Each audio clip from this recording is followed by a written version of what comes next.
Hey guys, George at SoundTraxx here, and this week we're back at the Workbench, and we're going to show you some essential modeling tools that you may need to work on your layout and on your decoder installations.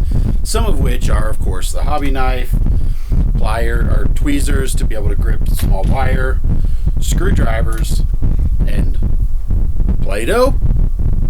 How can Play-Doh be used to help improve your installations?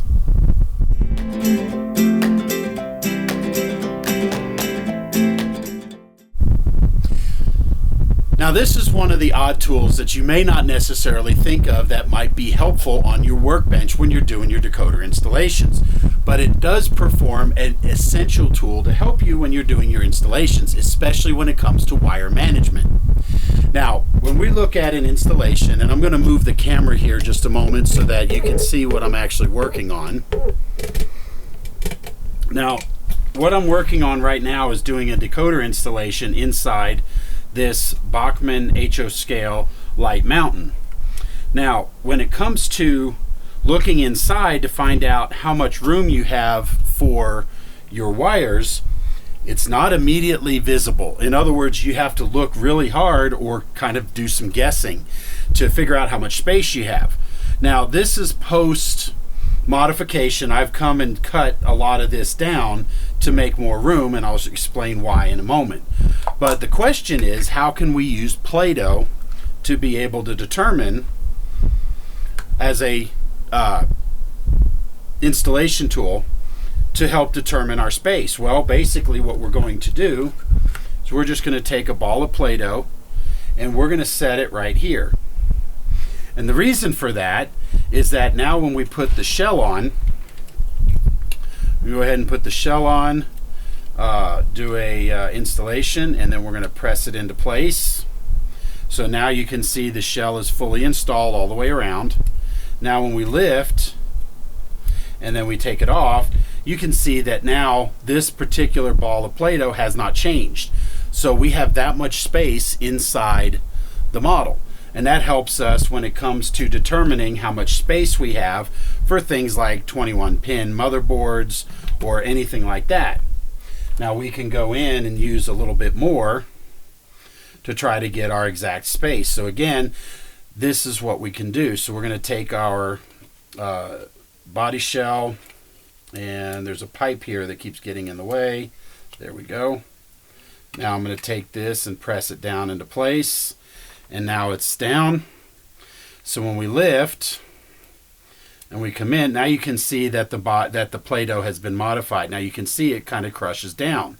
But if you look closely, you can see how this shell or this frame has a flat piece here, but there's plenty of space above this weight here from the inside to the top of the body shell. Now when we look inside the body shell, you can see that there's actually plenty of space. But if you want to see exactly how much, again, we can take a ball of Play-Doh, stick it right there,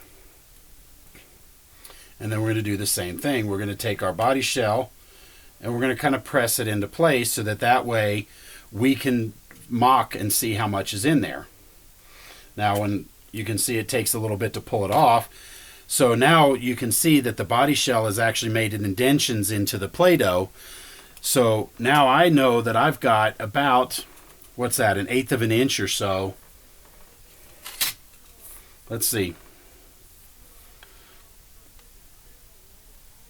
Yep, just about 1/8 of an inch of clearance above the weight for things like wires or whatever else that's going to come in. Now the best part about this method is the Play-Doh just peels right out. So you can see the indentation of the channel that's right here. So this would be exactly how much space I have inside of this model to work with, so that I know that when I'm doing my wire management, to make sure the wires run from the motor to where the decoder is going to be mounted, which I'm going to put it right here. Therefore, I have plenty of room along here for things like wires.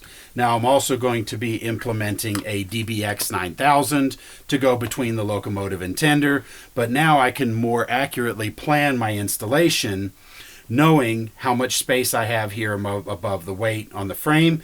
And I've actually cut this out a little bit here, as I mentioned, to just free up a little bit more space, because now when I plug in my 21 pin and the 21 pin decoder, I'll be able to mount this here and have plenty of room here for the wires that I can manage and run around the model anywhere I need them to go.